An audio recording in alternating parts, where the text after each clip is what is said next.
of December 2021. I declare the meeting open at 3:31 p.m. My name is Stephen Leafley and I'm the chair of today's panel.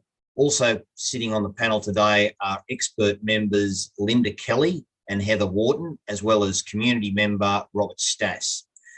Just so everyone's aware, the meeting is being live streamed to Council's website and the recording will be made available on the website after the meeting. Wingecarribee Shire Council acknowledges the Gundurrunga and the Tharawal people as the traditional custodians of this land we now call Wingecarribee Shire. I pay my respects to elders past, present and emerging. I would also like to extend that respect to all Aboriginal and Torres Strait Islanders that may be watching today. There are no apologies and there are also no declarations of any interest, and I'll just ask the other panel members to confirm that. Please, Linda first. No, I have no declarations of interest. And Heather Wharton. Thanks, Stephen. I have no conflicts. And Robert Stass. I have no conflicts of interest.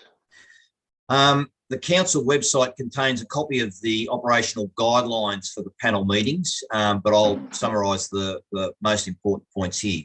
All panel members have read the business paper and received a detailed briefing from council staff in relation to both matters that are before us. The panel is charged with determining the development applications on the agenda today. We will hear from registered speakers, and that being objectors first, followed by the applicant's representatives. And in that regard, we have two speakers today. We've got one that's an objector and one that's an applicant. Each speaker is limited to 3 minutes, but they may be extended at my discretion. The panel members may have questions and I may seek a response to any issues they raise from the relevant council officer. Once a speaker has spoken, they will not be permitted to speak again unless it is a response to a question by the chair or another panel member. When we have heard from all speakers, we will then move into closed session to deliberate and we'll return to the public meeting to announce our decisions. That will be live streamed as well. The minutes of the meeting will be placed on the council website within 2 business days. The first item on the agenda today is item 6.1, a request for a review of a determination of DA 21/0208.01. Now, this is a DA proposed the demolition of a dwelling and construction of a boarding house at 14 Louisa Street, Mittagong.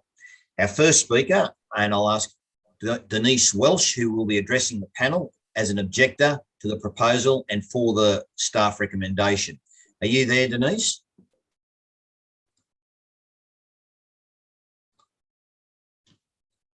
Lisa, is Denise there?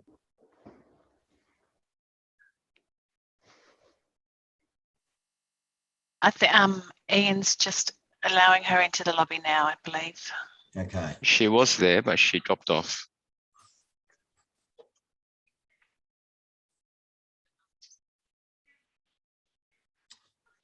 I would ask also if you're on this hearing to just mute yourself, please, so we don't have any background noise. Denise is there, I can see her. Denise, if you're there, can you unmute yourself? And if you've got a video, we can see you, that would be good as well. Otherwise, you will have 3 minutes to do a presentation. What I'll do is after 2.5 minutes, I'll just let you know that you have half a minute to go. Are you there, Denise? Can you hear me? Still on mute. You're online, but on mute.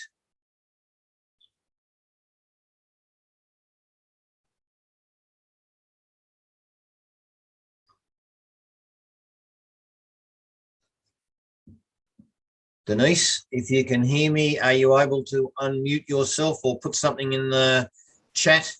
I'm here now. Can you see me? I can see you and I can hear you perfectly well. Good, thank you.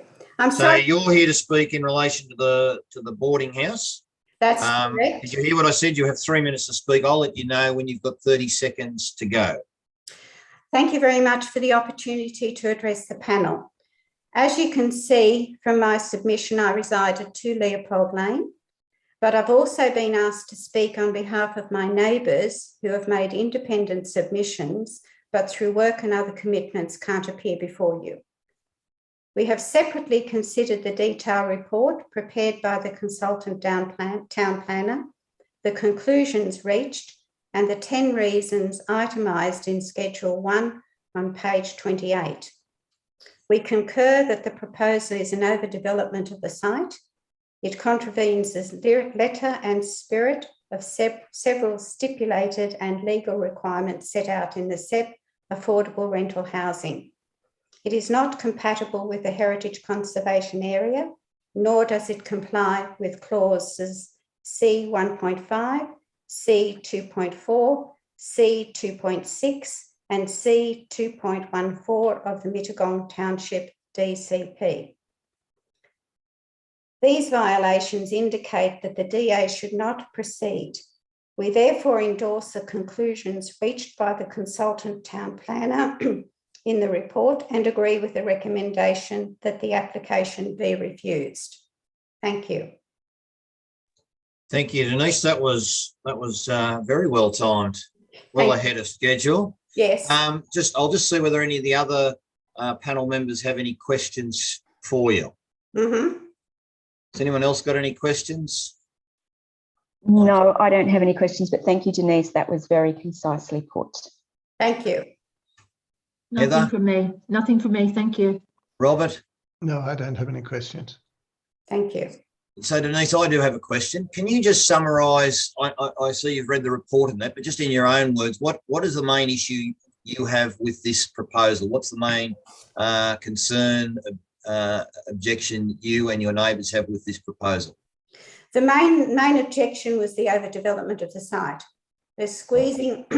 As you know, I'm directly opposite, adjacent to the proposal.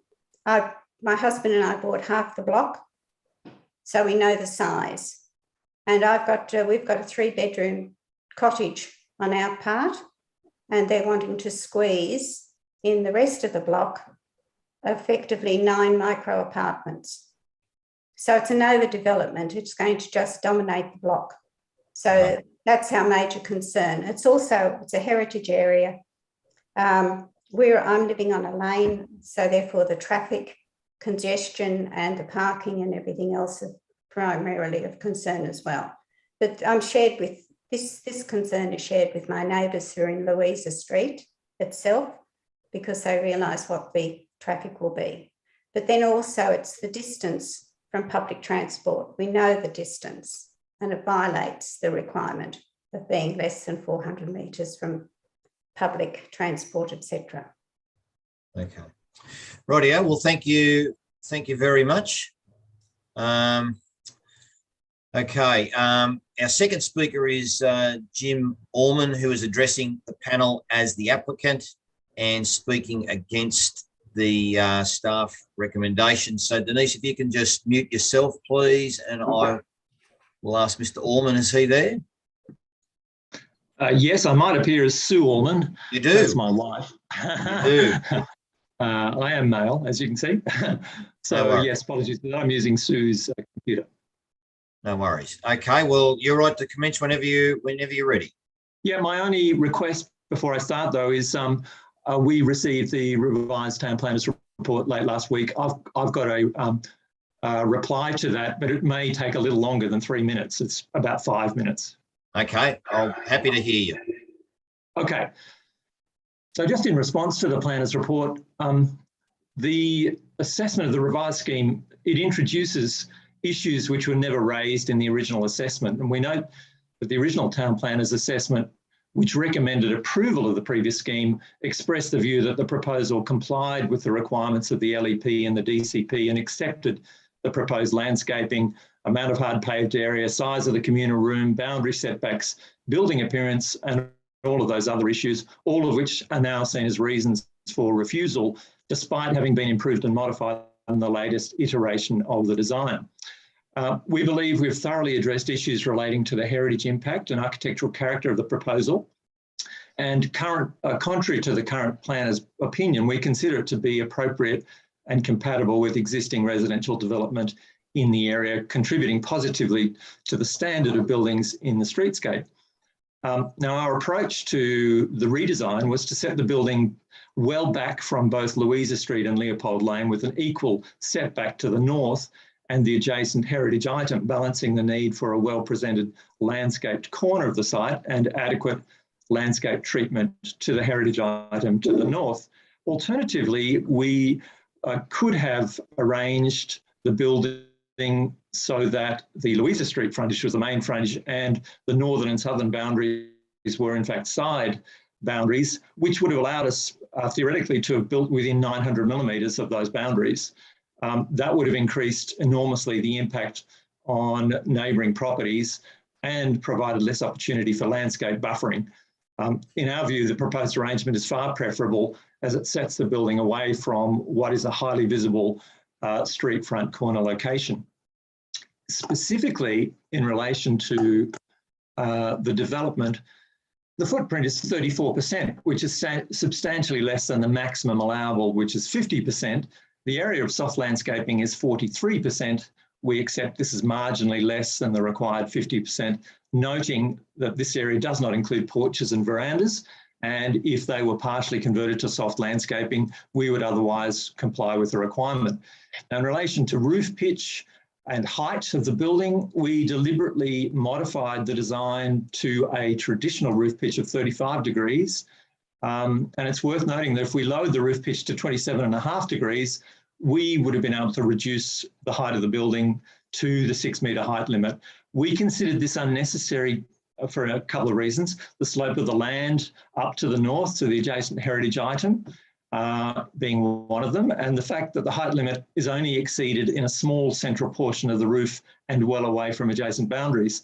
In our view, the 6 metre height limit is arbitrary and has negligible impact on adjacent properties in this instance, And it's worth noting that the heritage item at 18 Louisa Street has a roof pitch of 45 degrees and a floor level approximately 2.5 to 3 metres above that of the proposed building. In relation to the area of driveways and paths in front of the building, we consider this acceptable due to the fact that it is a corner site and the Leopold Lane frontage could be considered a side boundary. We've in fact increased our setbacks, as I mentioned before, to Leopold Lane frontage, which could have been a side boundary. Only the width of the driveway from Leopold Lane falls within the standard setback for residential development of the site, and a 4.9 metre setback is provided, the majority of which is landscaped, and the fence line on the street front corner is deliberately set back by 1 metre to increase the amount of landscaping available, if you refer to the landscape plan. In relation to the communal room being too small, as pointed out by the current planning assessment, this is substantially larger than the original proposal by a factor of about 1.7, and we consider it to be ample for the 9 rooms in the development. There's no required minimum area for this room in the set, and there's no requirement for it to be directly linked to an outdoor space, which was a criticism raised in the revised assessment. Nevertheless, at 4.3 metres by 3.5 metres, we consider it to be adequate to cater for the building, and it's within 2 metres of the front entry door, giving access to the front garden of the development. Now, the distance to adjacent business zoned land is less than 400 metres in a direct line down Louisa Street. We note that the current assessment says that in order to reach the business zone, you have to cross the main road. The LEP requirement does not stipulates whether or not roads can be traversed. It's worth noting that this requirement is to the boundary of the business zone, not necessarily shops within it, which would be the logical reason for its inclusion. And we once again believe this requirement is a little bit arbitrary, and it's arbitrary to argue that the proposal is non-compliant with this point. And in any case, a further 75 metre to the boundary of the zone hardly is relevant when most shops, post offices, cafes, medical centres, for example, are at least 1 kilometre away and across the Old Hume Highway. Jim, you've just tripped up. Jim, you've just tripped up on 5.5 minutes. Can you finish up, please? Yeah, I've just got 3 more points to raise here. Just in relation to the plan of management.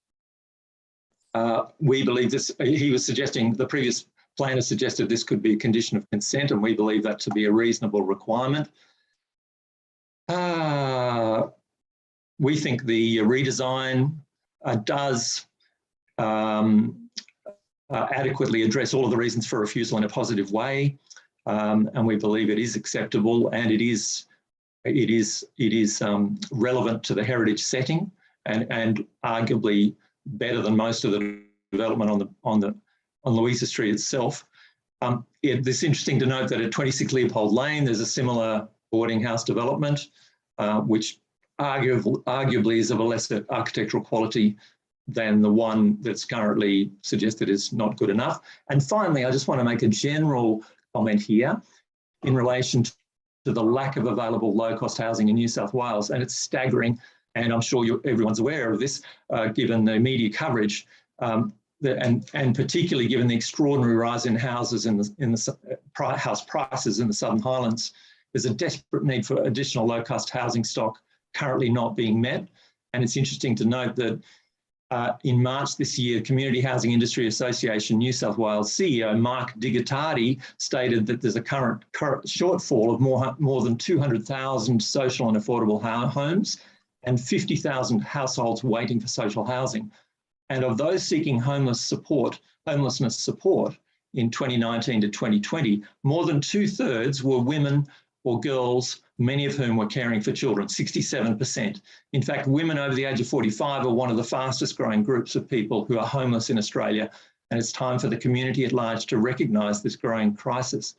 And just judging by some of the responses which were received from the local community to this proposal in its first iteration, there appears to be a high degree of prejudice against occupants of low-cost. Jim, I'm going to cut you off, mate, because you're over 7 minutes. I've learned more, and what I can say is I'm sure everyone on the panel is fully aware of the issues with social housing. Certainly very aware of that crisis. I might just see if there's any questions. Heather, do you have any questions at all for Mr. Allman at all? Just in terms of the nature of the operation, we haven't, and I didn't ask for it either, but we haven't got a copy of the plan of management. Is there a plan of management? And how will the boarding house operate? Like you mentioned that there is a need for affordable housing. Is it going to be affordable housing in terms of the definitions under the SEP? Is there a community housing provider going to run it?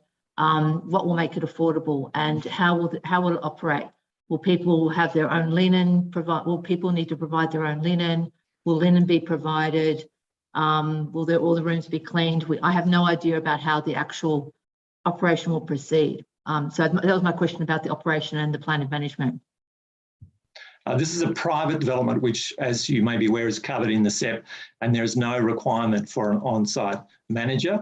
The guidelines and the rules of occupation are clearly set out in the SEP and will be clearly identified to the owners. The whole intention here is to provide rooms which are affordable and give alternatives to standard housing developments, which would be far more expensive. And I'm not sure if that answers your question. Was there an actual, because normally with this style of development, there's a plan of management. So was there a plan of management prepared that sets out how it's going to be run? Not for the DA. We agreed with the initial planner's assessment that could be provided as a condition of consent. Right. I guess the other comment is that we're a fresh panel and we're looking at it afresh, and any previous recommendations are completely irrelevant to us. So we have to consider on the information that we have in front of us. So it's not relevant to me what the previous recommendation was or what the previous planner said in terms of the assessment. In terms of the roof form, I was a bit concerned about, I know you mentioned the roof pitch, but it did seem like excessive. The actual roof isn't broken up very much. What was the thinking behind the design of the roof? It is actually broken up, and if you look at the elevations, you'll see how that is done. The 35-degree pitch is actually a very traditional roof pitch. I mentioned to you the heritage item directly to the north is actually steeper than that. I realise it is a Victorian era design. And a lot of the houses along Louisa Street are, I suppose you'd call them bungalow or arts and crafts style, with about a 30-degree pitched roof. As I mentioned to you, we elected to make an element of the main facade facing Louisa Street, which you will notice has a gable front, which is decorative, and a veranda which breaks down the scale of the building. It's worth pointing out, and I'm sure you're aware, that the views you see in elevation are nothing like what you will view from eye height. And if you look at the perspective renderings we provided with the DA, you get an eye height view of the appearance of the building. So, 35 degrees may look very, very steep in elevational perspective, two dimensions, but in 3 dimensions, it's actually a most appropriate heritage pitch. And as I said, we're more than happy to reduce that, but we actually think that'll be detrimental to the appearance. And thank you. Just one more question. You mentioned that I think I've got this right, that your site coverage or your, there seems to be 2 controls. Well, I understand that in this R2 zone, there's no FSR control. So the only control that controls density is site coverage and landscaped area. I thought you mentioned in your presentation that the site coverage was 34%, whereas the council's office report is telling us that it's 65%. Let me find it. 65%. Have you interpreted the controls differently? I'm looking at page 21 on the officer's report. Because that's quite an important control in terms of the density of the development. If you look at the area of the building in relation to the site area, the area of coverage of the enclosed building within the external walls is 34%. Is that your understanding of the definition of site coverage under the DCP? Now, I realise that there is a requirement for soft landscaping to be 50% of the site area. As I mentioned, we have 43% soft landscaping area. That doesn't include hard paved areas. So we're marginally less than the requirement for soft landscaping. But as I also mentioned, we have provided balconies, verandas to the rooms, which theoretically we could reduce in order to achieve that 50% soft landscaping requirement. And what was your justification for not complying with the DCP control, the landscaping control, for instance? Yeah, well, it was our view that 7% less soft landscape area over the area of the site was small and not enough to justify reducing the balcony or veranda areas. We wanted to provide the occupants with reasonable hard paved external space for their enjoyment. But could you have reduced it to comply with the controls? Yes. I guess my question is, what's driving the amount of the size of the building? Because it does seem quite like a bulky form in the street and does seem quite large. What was driving the size of the development? Well, if you compare the size of this building with many other houses on the street, it's actually not, it is highly compatible. And as I said to you, the actual footprint of the building, 34%, is totally reasonable in terms of residential development. Now, we're in a heritage zone here, which has a higher requirement for soft landscaping in particular. And we recognise that is higher than standard residential development, R2 zone. But our view was it was marginal and that the difference was marginal and wouldn't have an adverse impact. So in relation to scale of the development, it is by no means an overdevelopment of the site. It is highly compatible with other residential buildings in the area. Okay, great. Thank you. Thanks. Linda, have you got any questions? No, I have no questions. Robert, have you got any questions? Can I just ask Jim, was the number of rooms necessary to make this viable, or is that the achieving the maximum development on the site? No, I raised this with my client and he expressed the view that if we couldn't get 9 rooms, then it just wasn't worth doing. Okay. All right. I don't have any other questions. No, I don't think I have any questions either. Thank you, Mr. Allman. So if you could put yourself on mute, that would be appreciated. Okay, so thank you, everyone. As previously indicated, we will now move into our closed session to deliberate and return to the public meeting to announce our decisions. And again, that will be live streamed. The minutes of the meeting will be placed on the council website within 2 days. Thank you.